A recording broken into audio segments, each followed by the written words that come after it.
So, ladies and gentlemen of the press, we have a statement as a Zimio coalition, One Kenya, which I'm going to read. Today, Honorable William Samoei Ruto, my opponent in last year's presidential contest, has issued what I regard as an important statement. No, it's a little bit. Sorry. Down a bit, yeah. Yeah, it's okay. There you Yeah. are. Yes, it's okay. Yeah, go slowly. Well, I'll begin again. Today, Honorable William Samoei Ruto, who was my opponent in the last year's elections, has issued what I regard as an important statement since the election. We have, one second. I think somebody should be doing it. It's okay. Dennis, Just keep your finger. We have met no, it's an end very fast. Yes. We have met and listened to a diverse group of Kenyans, including religious leaders from all faiths, about the crisis facing our country today. They have implored us to give dialogue, especially during these holy periods of Easter and Ramadan. It is in this context that we make this counter-offer to Hon. Ruto's call for dialogue. Mr. Ruto has asked me and Azimio to enter into a constitutional, open-ended, and binding dialogue with his government to find a resolution to the issues that we in Azimio have raised about the last year's election and the key governance and cost of living issues facing our country. As Kenyans know, we disputed the 2022 election results declared by the then IBC chairman, Wafula Chebukati, and a minority of 2 commissioners against the express decision of a majority of 4 commissioners to reject those results. To our consternation, the Supreme Court unfortunately agreed with the IBC. We refuse to accept the ruling of the Supreme Court as biased and lacking in proper jurisprudence. Since then, we have widely consulted with the people of Kenya throughout the width and breadth of this great country of this great country of ours. We have held rallies and more recently demonstrations in Nairobi and elsewhere. We believe that the people of this country understand the danger we face as a country. In our view, elections are sacred because they must represent the true voice of the people. We have raised the key issues that we face as a country, including the electoral injustice, the cost of living, the legitimacy of the IBC, the opening of the server for a forensic audit, the savage attacks on media and innocent civilians by the police, and the viability of our democracy, including buying off of members of parliament. We have said that members of parliament, once elected in political parties, must carry that mandate for the rest of the life of that parliament. I believe that Kenya is today facing its worst crisis in decades, out of which we could recover or go the way of other failed states. As leaders, it is our responsibility in Azimio,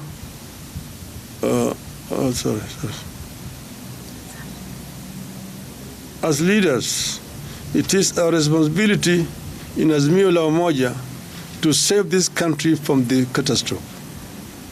We as Zimio la Umoja have resolved the following. 1. We acknowledge Mr. Ruto's olive branch for a dialogue on key issues raised by Zimio la Umoja. To us, this is a positive development. 2. We agree that a balanced parliamentary process, co-chaired by both sides and backed by experts from outside, should proceed. In our view, this committee must be composed with immediate effect, with strict deadlines for resolving the crisis facing the country. 4. In accepting the call for the dialogue, we ask that all arrests and prosecutions related to our demonstrations be stopped with immediate effect. In view of the foregoing, we stand down our demonstrations for Monday, that is tomorrow, April 3rd, 2023. 6.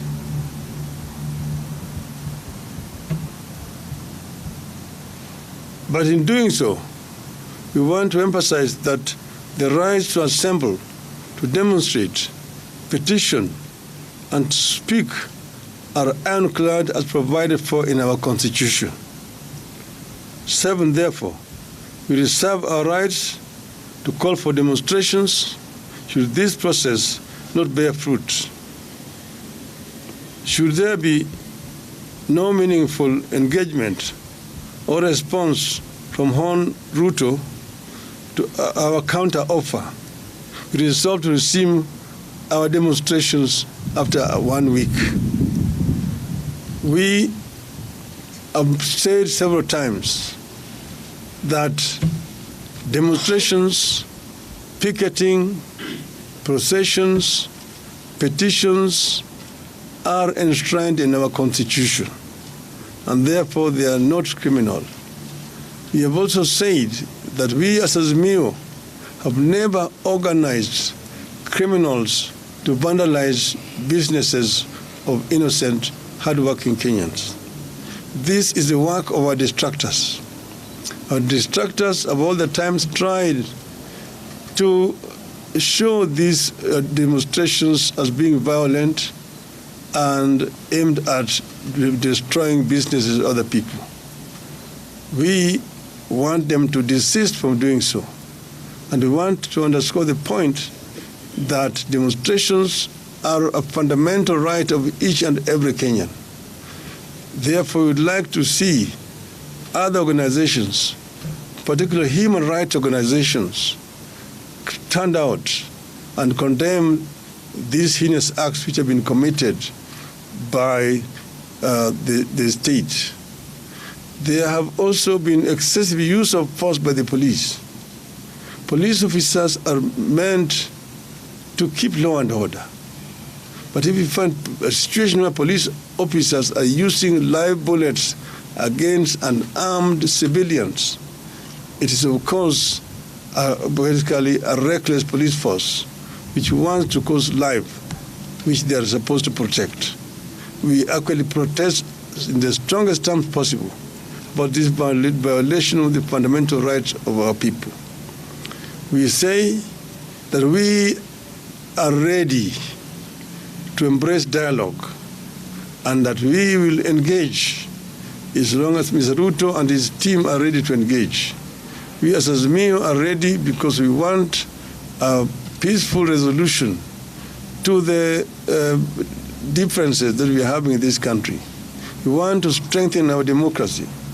We want our election to have a meaning, that how Kenyans vote is actually what is eventually announced by the Electoral Commission.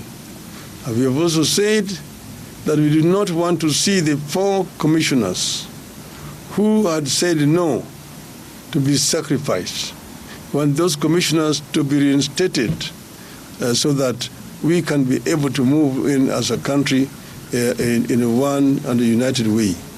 So we are ready as zimio. I'm saying in conclusion, we are ready to engage.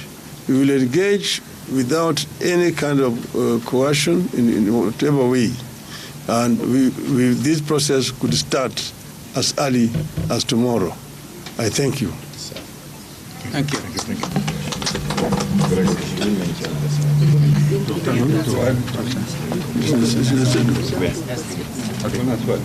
Yeah. There's a question? No questions. They don't have. Fantastic. Do you have any questions? Yes. No, they don't. They don't have. My name is Brian Mushiri from NTV. What is your position on the cost of living? Because there are some who engaged in the weekly protest because of the high cost of living that the country is currently experiencing. That is contained in the statement. You have stated clearly as one of our irreducible minimum demands. And you are saying that when we engage in a bipartisan manner, we will raise this issue of the cost of living so that we can be able to alleviate the suffering of our people. You have said that at times like this, we should go back to subsidies which are being applied by the former regime so that the cost of living can come down to the majority of our people. So that is not compromisable. It is one of our irreducible minimums. Thank you. Good. Thank you. Thank you very much. Well done. That's good.